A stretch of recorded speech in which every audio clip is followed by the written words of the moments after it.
Hey guys, thanks for checking out my channel. I just want to give you an update on the progress of our little post and beam cabin here. So since the last video, we put in the stairs. Took a long time to do the stairs. This driftwood here is just temporary, just thinking of different ideas after I put the floor in.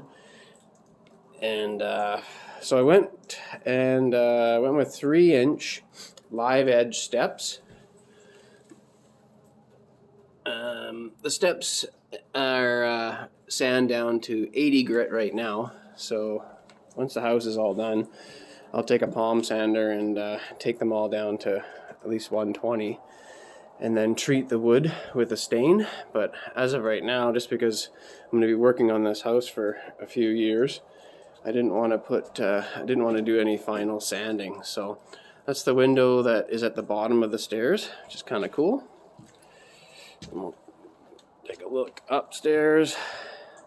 The flight of stairs go to the top. I haven't finished the top yet. Everything, I've just put it on a standstill right now because now I can get up to the upper portion of the home without having to go up a ladder anymore, which is really nice. So these stairs were, at least the stair stringers, they're 3-inch thick as well. They were super heavy, probably around 300 pounds at least each. So to get them up, I had to rig up a little pulley system.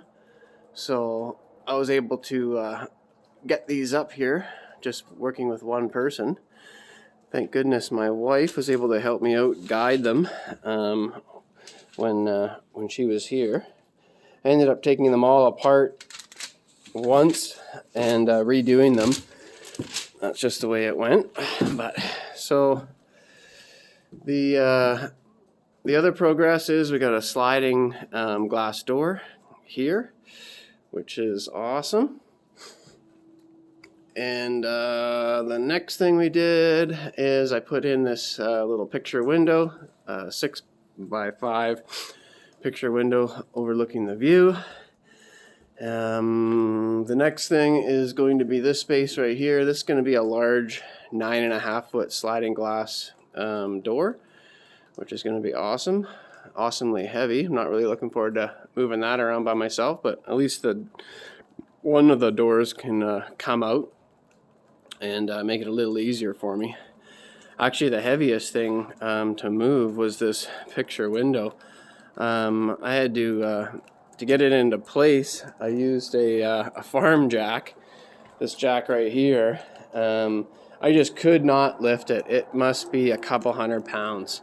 But I was able to, on this side, just put the jack underneath it when it was on the ground, and then I just slowly jacked it up and moved it up until it was in place, and did a lot of praying, and it slid right into place, which was sweet. So measure 500 times, build once. So that's how that worked. So I'm really looking forward to getting this all buttoned up at the bottom. It's just nice to be able to be out of the elements and don't have any wind coming through while I'm working. So I've got 3 more panels, those 2 right there and this one here. So stay tuned for the next video, guys. Thank you so much for subscribing. I'm trying to grow my channel. Please subscribe and like, and we'll catch you on the next one. Right on. Take care.